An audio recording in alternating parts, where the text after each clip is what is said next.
The next measurement of sound, and we've discussed it, is frequency or pitch, what the tone of the sound is. And the tone is measured in hertz. We are measuring the wavelength of the sound wave, what the distance is between a peak or between the troughs, what the distance is of one full waveform. Now, the lower the hertz, the longer it is between peaks, the longer that the waveform becomes. So something that is playing at between 40 and 100 hertz, we think of as bass, right? And that bass signal has a long, low waveform. It almost starts to feel like a vibration. That's when you turn the bass up in your car, you feel that thump, thump, thump. You're actually feeling that physical vibration in your body and in your car. As we start to increase the pitch and we get higher, the waveforms start to become closer together. In the 800 to 2000 hertz range, we would think of that as mid-range. That in the mid-range area is going to be where most of human voices live.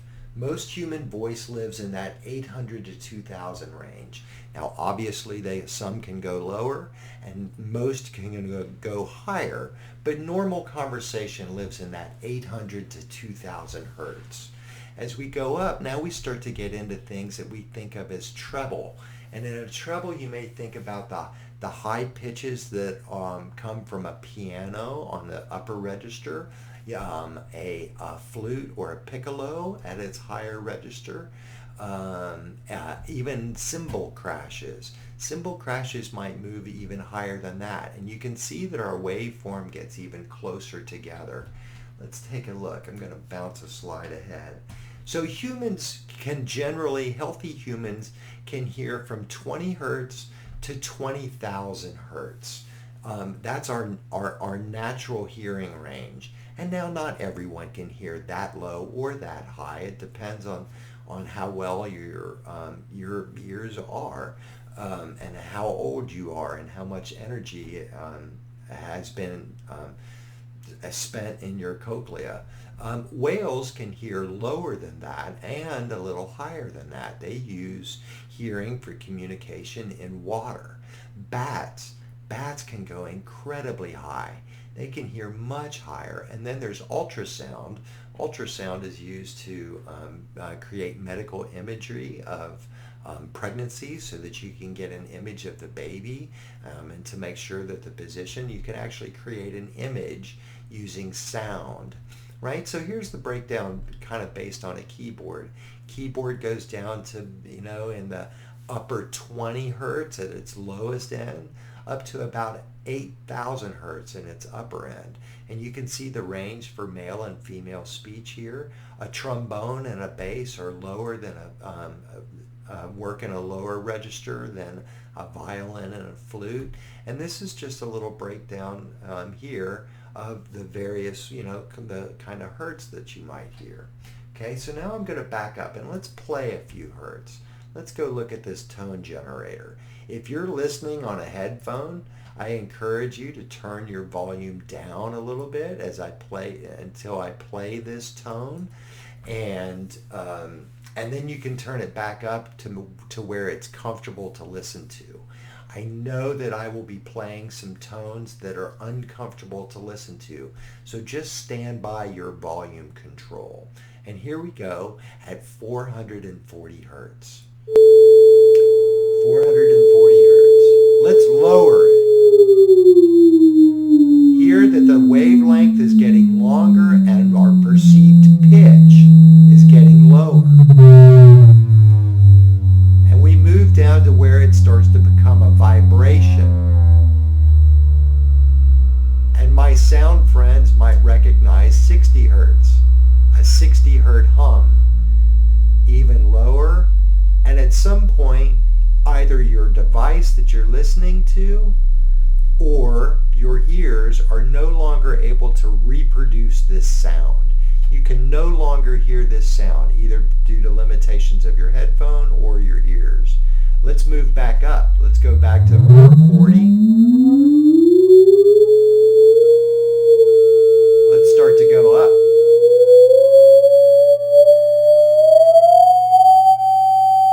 That feels like a high frequency.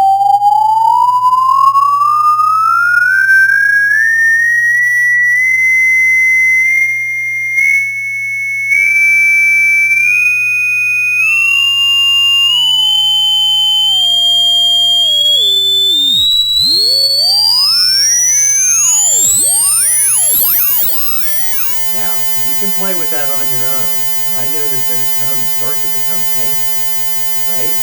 But that's a range of frequency.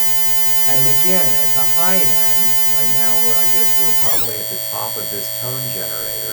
I doubt that anyone's device is able of reproducing this sound. If it is, I'm sorry. Either that or your ears may not be possible, may not be able to hear it. I'll come back down. I still can't hear anything. I will bet that some of you can. I barely hear that. Just barely. And it's probably making some of you crazy. Stop. Right? So that is a tone generator. I encourage you to visit the tone generator and play around a little bit.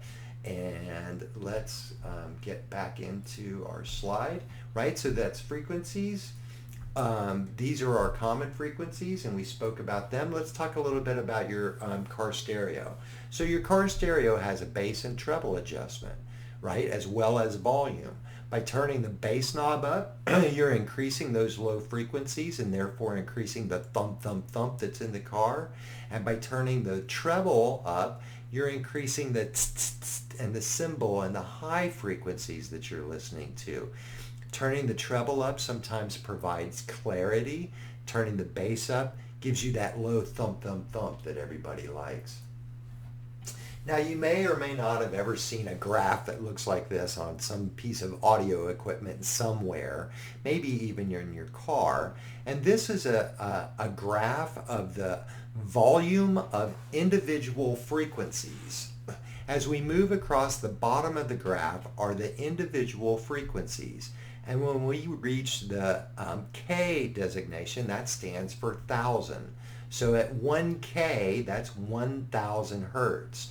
And at 2.5K is 2,500 hertz. 4K is 4,000 hertz. 10K is 10,000 hertz, and so on. Right? So this is the range of human hearing from 20 hertz to 20K hertz. And at each individual frequency, this is a graphical representation of how loud those frequencies are. I would say on this curve, this is a very low sound. This is a thump, thump, thump, because we have a lot of energy at 200 hertz, a lot of energy at 100 hertz, and these are all very low frequencies. As we move up into the range of the human voice, you can see that there is far less energy, and then all the way up into the very high frequencies there is very little energy, right? So this is just a graphical representation of frequency and volume at specific frequencies, and I'll leave you there now.